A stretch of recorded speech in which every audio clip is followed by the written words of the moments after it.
Bienvenue dans Speedcast, le podcast dédié aux plus belles histoires du sport auto. Je m'appelle Anna, je suis passionnée de sport automobile et j'ai décidé de vous raconter ma passion. Toutes les semaines, nous retracerons ensemble la carrière d'un pilote de légende ou le déroulé d'un événement marquant de l'histoire du sport automobile. Il est des destins qu'on n'écrit pas, qu'on laisse venir à soi au fil du vent et des circuits. Celui de Tom Kristensen commence loin des caméras, même loin des espoirs de gloire. Il débute dans une petite ville du nord du Danemark, Hobro, un port discret bordé par le fjord où les hivers sont rudes et les rêves souvent modestes. Dans la maison familiale pourtant, il y a déjà un bruit particulier, pas celui des mouettes ni du vent du nord, mais celui des moteurs. Son père, Carl Erik Kristensen, courait également en sport auto, rien d'exubérant, une passion artisanale, un engagement de cœur où l'on réparait soi-même, où l'on vibrait pour toujours. Tom grandit dans cette ambiance d'huile et de cambouis, de chrono griffonnés sur des carnets graisseux, d'odeur d'essence froide au petit matin. Il faut imaginer le petit garçon aux yeux bleus comme le ciel scandinave, dévalant le jardin, imitant les bruits de moteur. Il n'a pas encore mis les pieds dans un kart, mais il sait déjà, il veut courir. Il n'a pas l'arrogance des surdoués, ni le cynisme de ceux qui veulent brûler les étapes. Il est calme, méthodique, il observe beaucoup et il apprend. À 9 ans, il monte pour la première fois dans un karting. La sensation est immédiate, presque physique. C'est là qu'il doit être, sur la piste. Là où la machine ne triche pas, où le temps est un juge suprême. Mais le Danemark, à cette époque, n'a ni la tradition, ni les moyens de propulser les pilotes vers le sommet du sport auto. Il faut partir. Traverser les frontières, se frotter à ceux pour qui le sport automobile est une industrie, une religion, un monde à part entière. Alors Tom prend la route. Début des années 90, l'Europe du sport automobile est une jungle, féroce. Loin de Hobro, Tom débarque en Allemagne, là où se forgent les pilotes durs, ceux qui rêvent de F1, ou à défaut, de laisser une trace dans ce monde qui ne pardonne rien. Il roule en Formule Ford d'abord, des monoplaces légères, nerveuses, qui récompensent la finesse. Très vite, Kristensen montre ce qu'il faut. Pas de brutalité, pas d'éclat d'un surdoué flamboyant, mais la régularité presque chirurgicale. Il comprend les voitures, il comprend les pistes, et il comprend surtout une chose, rien ici ne sera donné. En 91, il décroche son premier titre en formule de promotion, puis il grimpe d'un échelon, il court au Royaume-Uni, puis en Allemagne, dans l'antichambre des grands, la Formule 3. Là, il croise des noms qui feront parler d'eux, Franchitti, Schumacher, Montoya. La compétition est féroce, les budgets colossaux. Kristensen, lui, n'a que son talent et sa persévérance. Pas de mécène, pas d'écurie de F1 en coulisses, juste la conviction qu'il faut continuer. Championnat d'Allemagne, Grand Prix de Macao, F3000, championnat de voitures de tourisme à travers le monde, prototype, endurance, Tom touche à tout, mais ce n'est pas suffisant. Car malgré les succès, et même un essai en Formule 1 avec Minardi, la F1 reste hors d'atteinte. Les baquets sont verrouillés, il y a trop de pilotes, trop de politique, trop d'argent. Tom sent l'impasse, il a du talent, il le prouve chaque week-end, mais les portes ne s'ouvrent pas. Alors il bifurque, pas par résignation, par lucidité. En 97, Tom a 30 ans. À cet âge, beaucoup de pilotes ont déjà abandonné l'idée de percer. Lui persévère. Et c'est à ce moment précis que le destin, enfin, s'en mêle. Il reçoit un appel, une opportunité de rouler sur une Porsche pour les 24 heures du Mans. On a pensé à lui, juste une pige, une opportunité unique, rien à perdre, il accepte. Ce sera sa toute première course au Mans. Il n'a jamais roulé sur le circuit. Il découvre la piste lors des essais. Et pourtant, dans cette proto partagée avec Michele Alboreto et Stefan Johnson, Kristensen ne se contente pas de participer. Il remporte la course. Oui, il gagne les 24 heures du Mans dès sa première participation. Un exploit rarissime et un choc dans le monde de l'endurance. Ce Danois, calme et discret que personne n'a vu venir, vient d'inscrire son nom au palmarès de la course la plus exigeante du monde. Mais après l'exploit, le silence, pas de contrat en F1, pas de proposition de pilote officiel, juste quelques échos. L'endurance est encore dans l'ombre à la fin des années 90 et Christensen n'a pas encore trouvé son port d'attache. Alors il navigue, il roule en GT au Japon, multiplie les expériences, reste affûté. Le début des années 2000 marque un tournant dans l'histoire de l'endurance. Avec l'Audi R8, la discipline entre dans l'ère de la haute technologie. Carbone, télémétrie poussée, ravitaillement millimétré, stratégie de course, pensée comme une opération militaire, Audi ne vient pas pour participer, ils viennent pour dominer. Et pour cela, ils ont le trio parfait, Frank Biella, le métronome allemand, Emanuele Pirro, l'italien fougueux et tacticien, et Tom Kristensen, le lien silencieux entre la machine et la victoire. En 2000, la première année de cette alliance, le trio remporte Le Mans. Deuxième victoire pour Kristensen, puis 2001, même scénario, encore vainqueur. 2002, idem, 3 fois d'affilée, 4 au total pour Tom, déjà. Mais ce n'est pas la seule victoire de Tom Kristensen. Là où d'autres s'usent, lui reste constant, il connaît ses voitures, il respecte les mécaniques, il est rapide mais jamais brutal, il sait économiser la machine sur 24 heures, ne jamais paniquer dans la nuit, ni forcer inutilement sous la pluie. C'est un pilote d'endurance totale, patient, humble, mais implacable.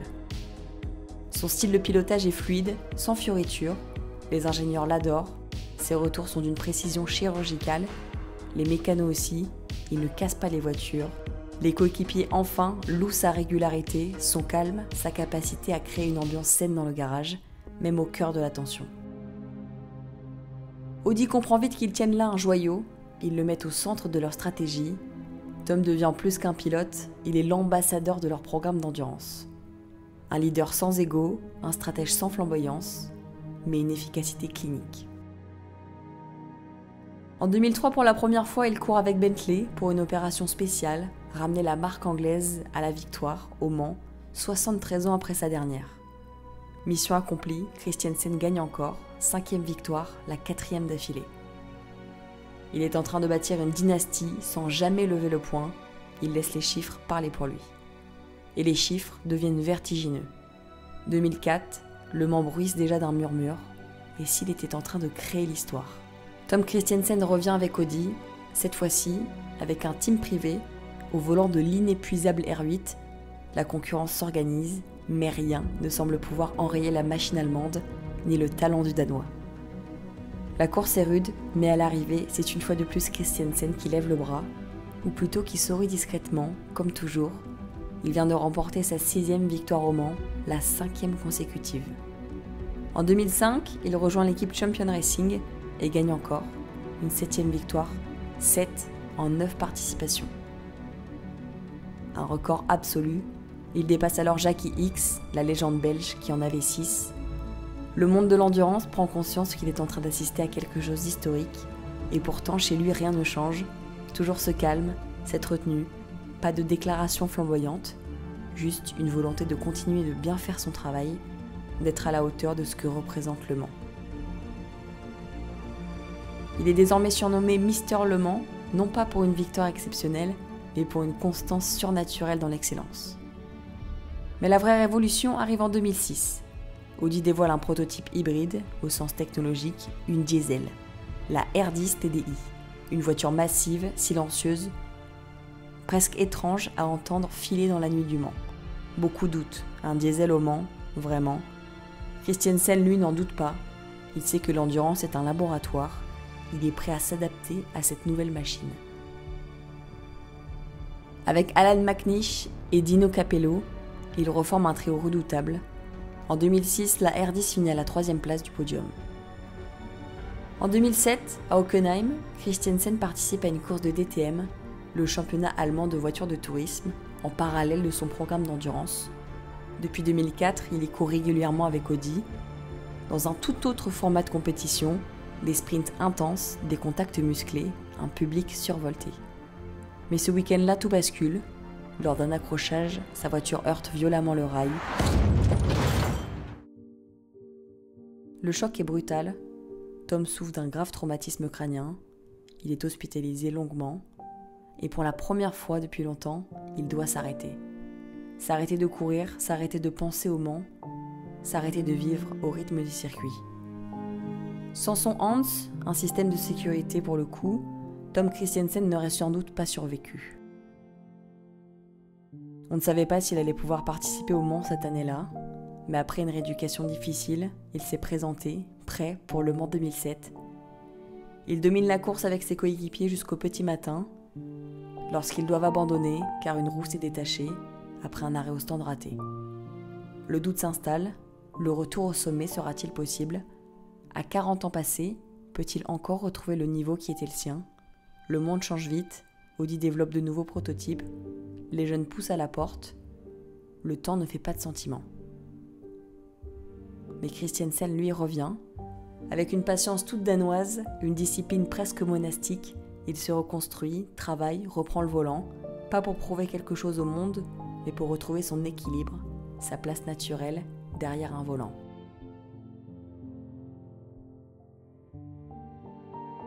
En 2008, il est de retour au Mans. Lui et son équipe livrent une performance solide. Il est là, toujours. La R10 gagne, encore. 8e victoire pour Kristensen. En 2009, Audi cède face à Peugeot après une décennie de domination. Une page semble se tourner, mais pour Kristensen, l'histoire n'est pas encore terminée. En 2013, alors que le championnat du monde d'endurance est désormais une réalité, Kristensen revient dans une R18 aux côtés de Loïc Duval et Alan McNish.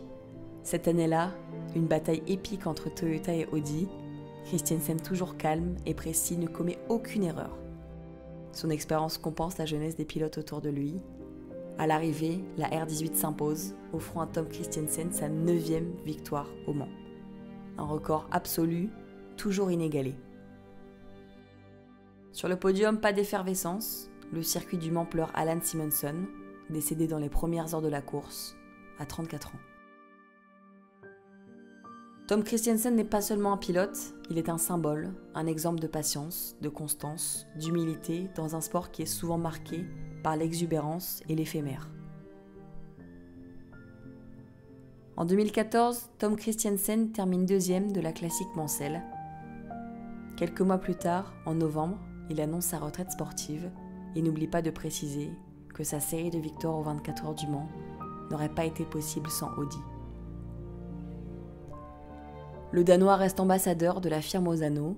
Son règne sur le Mans, avec 9 victoires, reste un sommet inégalé. Mais au-delà des chiffres, c'est sa manière d'aborder la course qui marque les esprits. Un mélange unique de calme nordique, de précision chirurgicale et d'une intelligence de course rare. Après sa retraite, Kristensen s'est investi dans la transmission. Il forme les jeunes pilotes, partage son expérience et son amour de la course. Il est devenu un mentor respecté, un ambassadeur du sport automobile à l'échelle mondiale.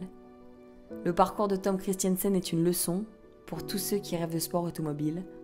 La réussite ne vient pas forcément en brûlant les étapes, mais en persévérant, en apprenant et en respectant l'homme et les machines. Merci à tous d'avoir écouté cet épisode de Speedcast consacré à Monsieur Le Mans. Si cet épisode vous a plu, n'hésitez pas à vous abonner, à le partager, à le noter et le commenter sur vos plateformes préférées. Et nous on se retrouve dès la semaine prochaine pour un nouvel épisode de Speedcast.